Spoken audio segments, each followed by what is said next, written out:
चांद और गहन। उसने खिड़की से पर्दा हटाया। सामने हाल नुमा कमरे में गालिबन पार्टी की तैयारियां हो रही थीं। चमचम करते फर्श पर पॉलिश हो रही थी और दूसरे मुलाजिम फर्श पर छाछ पाउडर रंधा रहे थे। ये इस बात का सबूत था कि आज पार्टी आला पैमाने पर हो रही है और डांस का भी प्रोग्राम है। जब ये फर्श के नसीब ये दिलदारियां लिखी गई थी। उसने कराहियत से आंखें नीच ली। मेरे मालिक, मैं कब तक इस कैदो बंद की सोबतों को उठाऊं? ये पार्टियां जो कभी कॉकटेल, कभी ब्रिज पार्टी, कभी एट होम पार्टी के नाम से मौसूम होती हैं, इरन कभी क्लब पिकनिक मनाई जाती है। मैं तो इन चीजों से शदीद नफरत करती हूँ। तूने मुझे किस गलत जगह पैदा कर दिया। नमाज पढ़ने बैठती हूँ तो अंग्रेजी बेहुदा गाने मेरे कमरे की दीवारों को जख्मी करने लगते हैं। अपनी जात पर सोचने बैठूं तो ये मखलूत बेरंगम कह के मेरी रूह को रगेड़ डालते हैं। इसकी आंखों से बेसाख्ता आंसू बरस गए। मेरी, हेलो मेरी। मिसेस तरमिजी कमरे में मामा के साथ दाखिल हुई तो इसने तेजी से बहते आंसू पोंछ डाले। आदाब आंटी। हाँ, सो गेटी, मिसेस तरमिजी बोली, तुम्हारी मामा ने शिकायत की कि तुम पिकनिक पार्टी से बिल्कुल एंजॉय नहीं करती। मैं तुम्हें सजा देने आई हूँ। सजा ये है, इसी वक्त बाहर चलो मेरे साथ। तुम्हारी मामा कह रही थी कि तुम इनकी बात बिल्कुल नहीं मानती। Naughty girl. सॉरी आंटी, मुझे कुछ नोट्स तैयार करने हैं। ओ सिली गर्ल, बाद में हो जाएंगे तैयार। हम तो वैसे ही इम्प्रेस हैं। बोला था मेरी मरियम तो बाय फेस बिल्कुल ग्रेट थिंकर लगती है। क्या करोगी इतना पढ़कर? हमें नहीं जरूरत। मिसेस तरमिजी ने उसका रुखसार चूम लिया और घसीटकर बाहर ले गई और लान में वो हुल्लड़बाजी थी कि उसे गश आने लगी।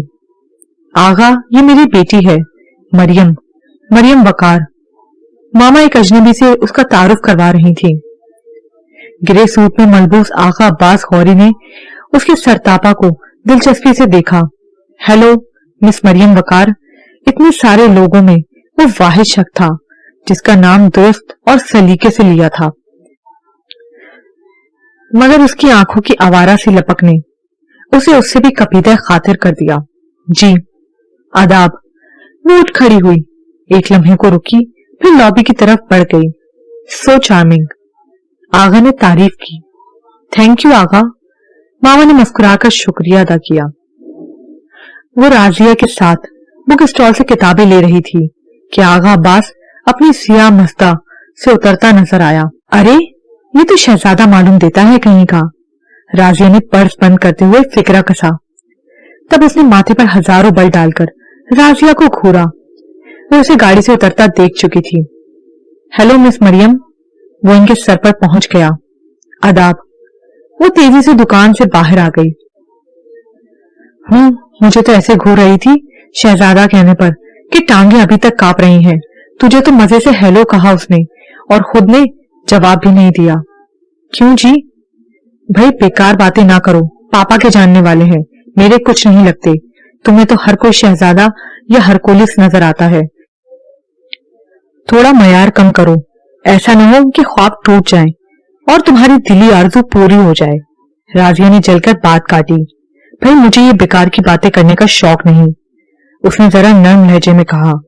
सिर्फ इसलिए कि ये बेकार बातें खुद चलकर तुम्हारे घर जाती हैं। वो बिगड़ सी गई।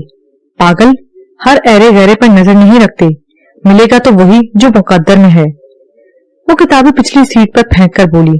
ओके। राजिया हंस पड़ी। एक तो मैं तुमसे आजिज आ गई हूँ, आखिर और भी लड़कियां हैं, किस कदर एंजॉय करती हैं। मेरी बात तो तुम इस तरह टालती हो जैसे मैं तुम्हारी मुलाजमा हूँ, मां नहीं। बस अब तुम्हारी शादी कर देनी ही चाहिए। मगर मामा, मैं तो पढ़ रही हूँ। बहुत पढ़ लिया। जमशेद तुम्हारे डैडी को भी बहुत पसंद है, फिर इकलौता और दौलतमंद है। सबसे बढ़कर वो खुद यही चाहता है। मामा प्लीज मामा, आप ये जुल्म मुझ पर ना करें, खुदारा मामा। वो सिसक उठी। जुल्म? क्या मतलब है तुम्हारा? वो गरज उठी। मामा, मेरा मतलब है میں ایسے لوگوں میں ایڈجسٹ نہیں ہو سکتی. کیوں نہیں ہو سکتی؟ ہمارے اسٹینڈرڈ کے یہی لوگ ہیں. تمہارا کیا ارادہ ہے؟ کیا کسی کلر کے پلے باندھ دیں؟ یا دیکھو مریم، تمہاری عادتیں اب ناقابل برداشت ہیں. خود کو چینج کرو ورنہ. آپ میری ماں ہیں. کیا آپ میری شادی زبردستی کر دیں گی؟ ماما، کیا کوئی ماں اپنے ہاتھوں سے اپنے بچے کو قتل کر سکتی ہے؟ مجھے جمشید بالکل پسند نہیں. مجھے آپ سے ملنے والے سب امیر زادے ناپسند ہیں. اور پھر آپ نے تو میری بات میری پھپھی سے کی ہوئی ہے. نان سینس. میں تمہیں اس گریڈ 15 کے ملازم سے بیاہ دوں؟ کبھی نہیں. بیٹی ہماری ہے، جہاں جی چاہے گا دیں گے. خبردار جو اب یہ ذکر چھیڑا. ماما تیزی سے باہر نکل گئی. وہ سسک پڑی. آج پھوپھی کا آخری سہارا بھی ٹوٹ گیا. وہ 10 سال پرانا قلبی تعلق جو 2 بھائی بہنوں نے اپنے بچوں کے مستقبل کے بارے میں فیصلہ کر کے قائم کر دیا تھا، وہ دیر تک روتی رہی. جانے کیا ہوا؟ شادی کے تذکرے ٹھنڈے پڑ گئے. سب سے حیرت ناک بات یہ کہ پارٹیاں بھی کم ہوتی رہیں.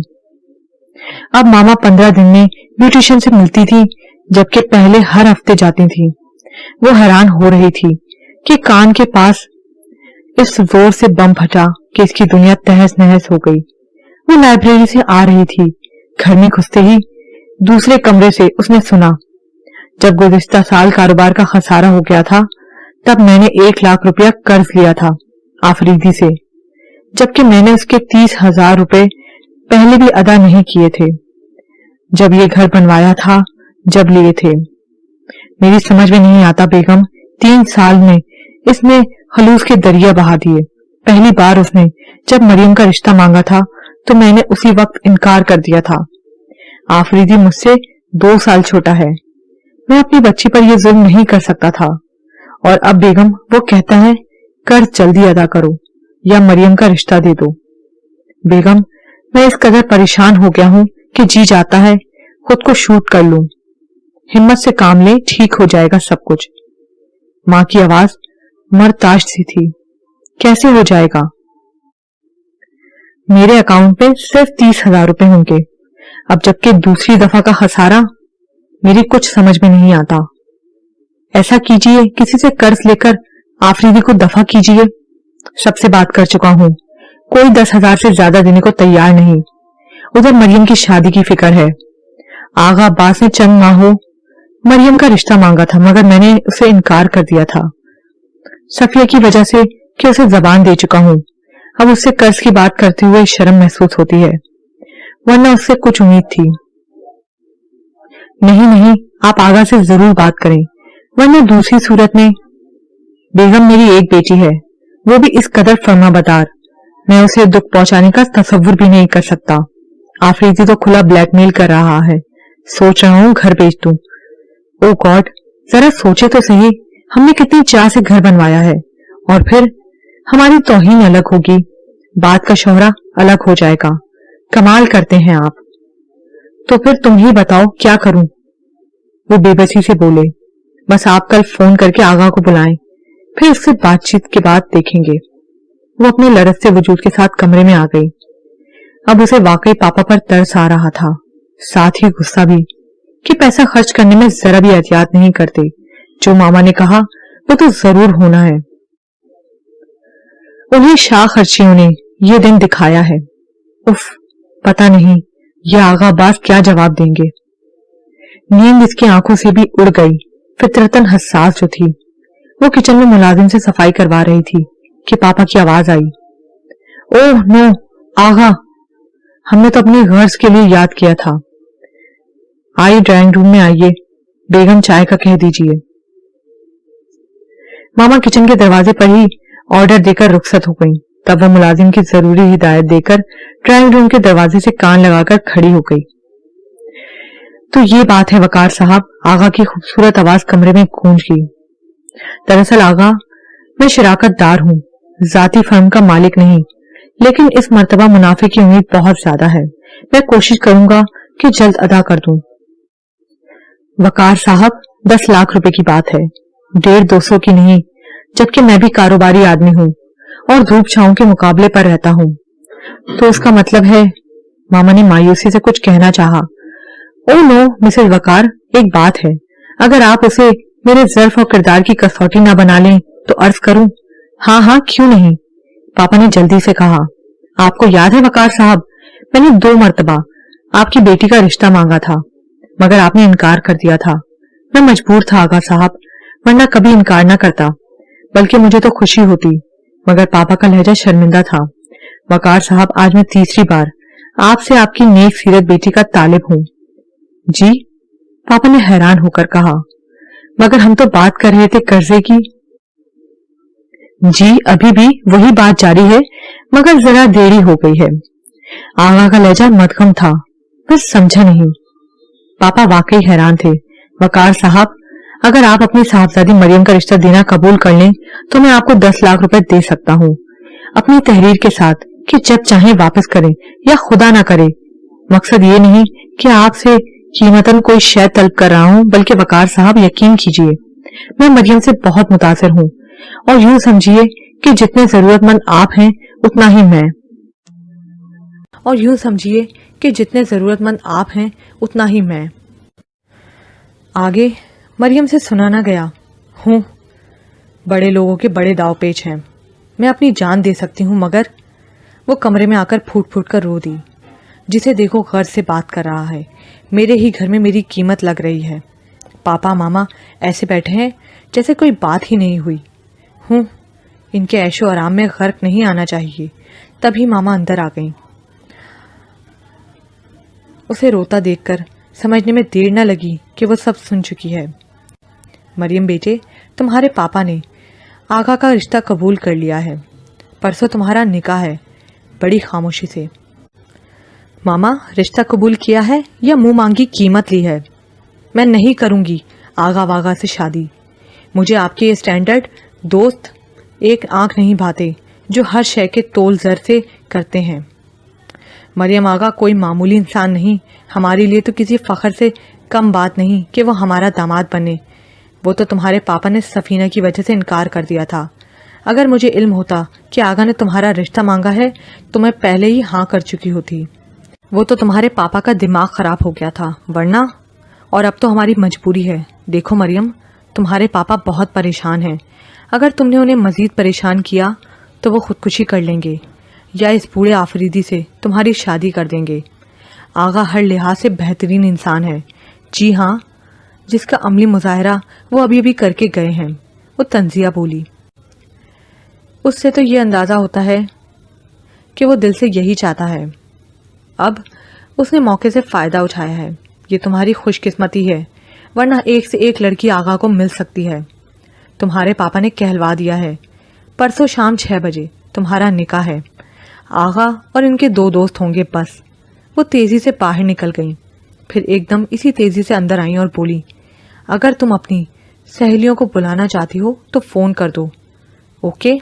वो चली गई। तब उसने राजिया को फ़ोन कर डाला। कुछ भी न बताया, सिर्फ ये कहा कि आ जाओ फौरन। वो बेचारी हाँफती काँपती पहुंच गई। खैरियत भाई? खैरियत होती तो तुम्हें बुलाती। दरअसल परसों मेरी शादी है। शादी?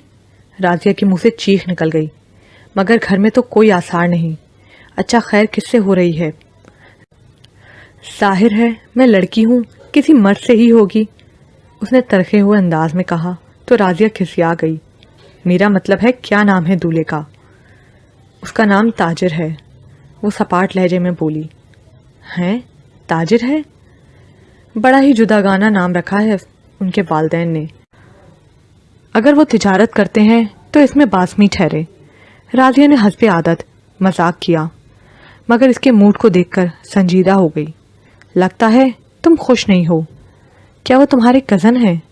नहीं भाई, तुमने देखा तो था उन्हें जब हम लोग किताबें लेने उर्दू बाजार गए थे। वो तुम्हारा मतलब है वो शहजादा? राजिया ने खुशी से चीख कर कहा। हाँ, वो तुम्हारा शहजादा। मेरा शहजादा कौन? तुम ही को मुबारक हो। सच बड़ी खुशी हो रही है। You are most lucky. Razia, क्या तुमने गुलाम अब्बास का ओवर कोट पढ़ा है? शायद, राजिया ने बेनियाजी से जवाब दिया। बिल्कुल इसी तरह जिस तरह उस नौजवान के साफ ओवर कोट और मफलर के नीचे से फटी हुई गंदी कमीज और मिट्टी से अटा हुआ बदन बरामद हुआ था।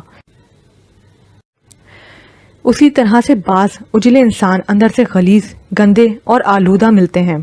राजिया मेरी बहन, मुझ पर जुल्म हो रहा है। पागल, इतना अच्छा साथी मिल रहा है। राजिया ने उसे गले लगा लिया। क्या बुराई है उस सुपरमैन में? तब वो 1000 चाहने पर भी अपने घर का प्रॉब्लम ना बता सकी कि उसमें वालदैन की हतक महसूस हो रही थी।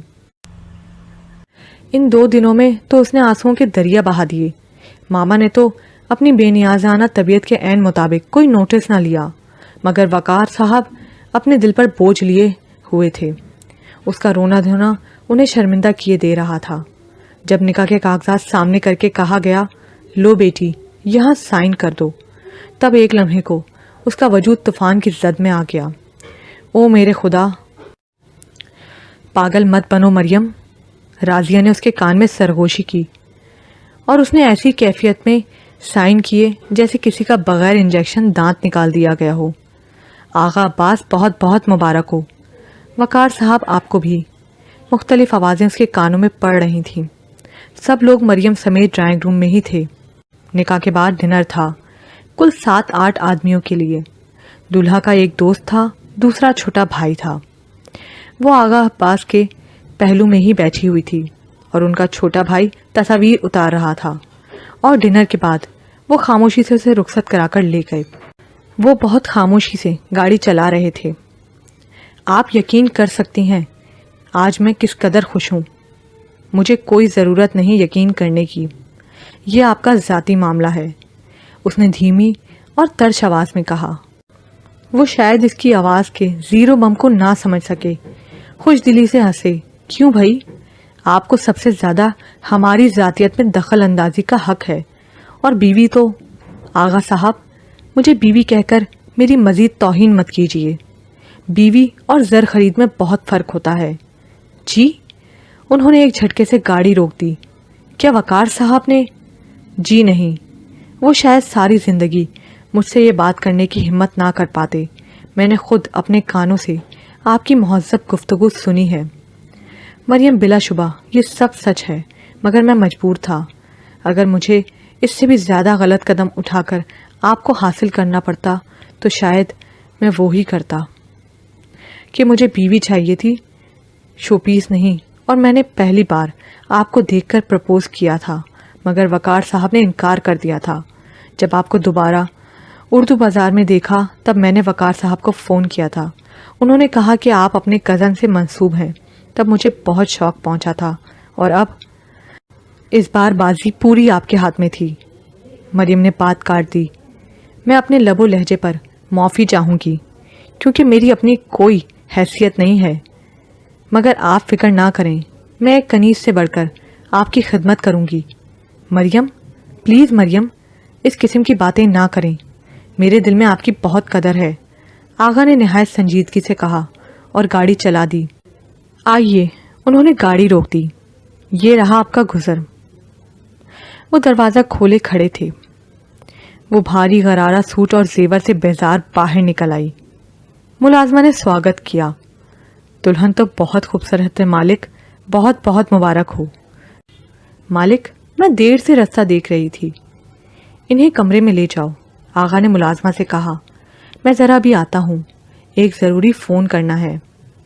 मरियम, जी अभी हाजिर हुई। फिर वो कुछ देर बाद सामने खड़ी थी। आप तैयार हो जाएं, मेरे एक दोस्त के यहाँ डिनर है। देखें बहुत अच्छी तरह, ये डिनर आपके एजाज़ में है।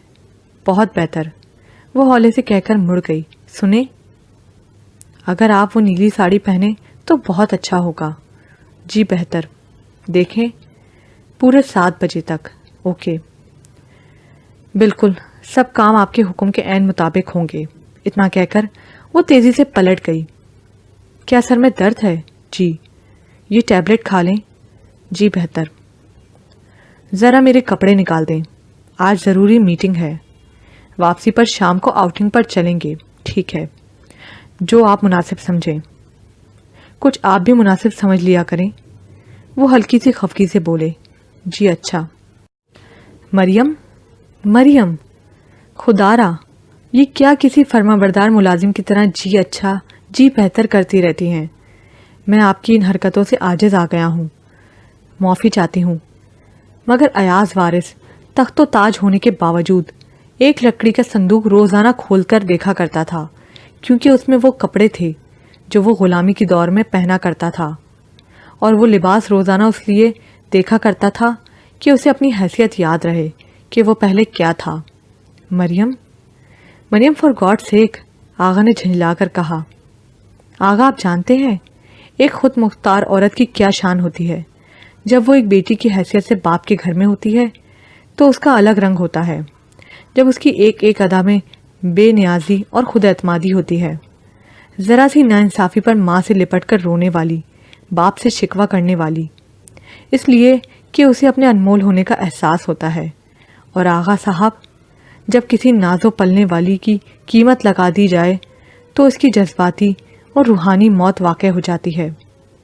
آپ نے مریم کی قیمت لگا کر روحانی مریم کو ختم کر دیا ہے۔ ماں باپ نے آپ کے سپرد کر کے گویا فرض پورا کر دیا۔ آغا، اگر میں چاند تھی تو آپ نے گہن لگا دیا ہے، اور بڑے کہتے ہیں چاند کو جب گہن لگتا ہے تو وہ سخت عذاب میں ہوتا ہے۔ وہ تڑپ کر رو دی۔ آپ ذرا میرے عذاب کا اندازہ تو کیجیے۔ آغا اس حساس لڑکی کو دکھی نظروں سے دیکھنے لگے۔ مریم، میں سوچ بھی نہیں سکتا تھا کہ آپ اس قدر حساس واقع ہوں گی۔ باخدا میرے ذہن میں تو کبھی یہ خیال بھی نہیں آتا کہ آپ کبھی یقین نہیں کریں گی مریم، کبھی نہیں۔ آپ کا حصول تو میری زندگی کا نصب العین بن گیا تھا۔ میں نے تو اپنی دانست کے موقع سے فائدہ اٹھایا ہے۔ پھر جتنی رقم میں نے وقار صاحب کو دی ہے اتنی رقم تو آپ کے اس گھر کی آرائش و فرنیچر تبدیل کرنے میں لگ گئی، اور میری تو تمام دولت آپ ہیں مریم۔ خدا کے لیے یہ لغو خیالات اپنے ذہن سے نکال دیں۔ آپ نے پاپا کو رقم میرے نام پر کیوں دی؟ قرض سمجھ کر کیوں نہیں دی؟ شاید آپ نے پوری گفتگو نہیں سنی مارے غصے کے۔ مجھے اعتراف ہے کہ اگرچہ میں نے آپ کو پانے کے لیے وقار صاحب کو اپنا ممنون احسان بنانا چاہا تھا، مگر وقار صاحب نے میری اس بات کو بلکہ پیشکش کو مسترد کر دیا کہ میں رقم معاف کر دوں۔ انہوں نے کہا تھا کہ اس طرح وہ سمجھیں گے کہ انہوں نے اپنی بیٹی کی قیمت لگائی ہے۔ آپ کو پانے کا نادر موقع پا کر شاید میری ذہنی حالت نارمل نہیں رہی تھی۔ تب میں نے کہا تھا جب ان کا جی چاہے رقم لوٹا سکتے ہیں، خواہ 20 سال کیوں نہ لگ جائیں۔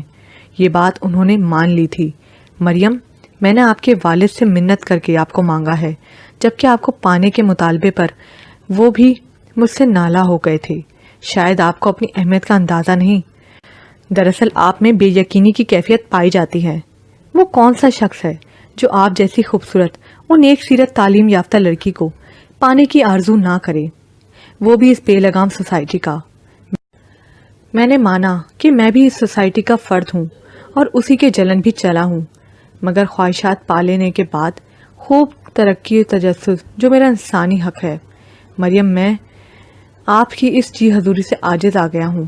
اس جی حضوری میں بیوی کی فرمانبرداری نہیں، ایک ملازمہ کا سا انکسار پایا جاتا ہے۔ آپ کو میں نے گواہوں کی موجودگی میں منقوہ بنایا ہے، جبکہ میری اور آپ کے والد کی گفتگو کا تو کوئی گواہ بھی نہیں۔ میں اتنا کمزور نہیں کہ آپ چاہیں تو حلف لے سکتی ہیں کہ میں نے کسی کی شریف بیٹی کو سیم و زر کی بدولت نہیں، ہاں البتہ موقع سے فائدہ اٹھانے میں چوک ہو گئی۔ مجھے آپ کے گھر میں شاید اتنا جذباتی نہیں ہونا چاہیے تھا، مگر اس عمل سے میرے جنون کا کتنا واضح اظہار ہوتا۔ کیا آپ ابھی بھی یقین نہیں کریں گی؟ وہ ٹوٹے ہوئے لہجے میں بولے۔ آغا عباس، مجھے یقین نہیں کہ مریم، آپ مسلسل میری توہین کر رہی ہیں۔ آپ اتنے عرصے میرے ساتھ رہی ہیں، کیا سلوک کیا ہے میں نے آپ کے ساتھ؟ آپ نے میرے بھائی سے جو ترس روی برتی تو اب وہ ویکینڈ پر ہاسٹل سے بھی نہیں آتا۔ میں نے آپ سے کچھ کہا؟ حالانکہ سوا اس کے میرا کوئی بھائی بہن بھی نہیں۔ آغا، آپ نے میری پوری بات نہیں سنی۔ میں کہہ رہی تھی کہ آپ کو پہلے ہی بات صاف کر دینی چاہیے تھی تاکہ غلط فہمی نہیں ہوتی۔ اور ہاں، میں بہت شرمندہ ہوں۔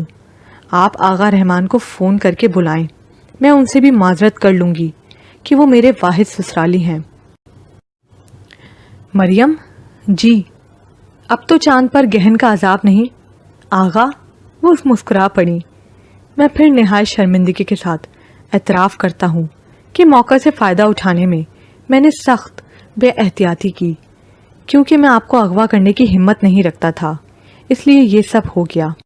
عشق میں تو ذہنی توازن بگڑتے دیکھے ہیں، خاک بسری نصیب بنتے سنی ہے، تخت و تاج ٹھکرائے جاتے ہیں۔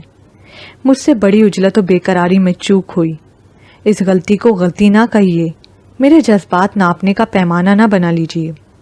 جذبات میں آگ لگا دینے والی سرگوشی سن کر مریم پر ایک نئی دنیا کا انکشاف ہو رہا تھا۔ اسے کوئی رد عمل سجھائی نہ دیا تو بھاگ کھڑی ہوئی۔ بیوی کے بجائے ایک محبوبہ کا سا طرز عمل آغا عباس کے سر سے ممنوع بوجھ اتار گیا۔ یہاں پہ یہ ناول اختتام پذیر ہوا۔ مزید ناول سننے کے لیے چینل کو سبسکرائب کیجیے، ویڈیوز کو لائک کیجیے اور اپنی ریکویسٹ کمنٹ باکس میں ضرور بتائیے گا کہ آپ کون سا ناول سننا چاہتے ہیں۔ تب تک کے لیے اللہ حافظ۔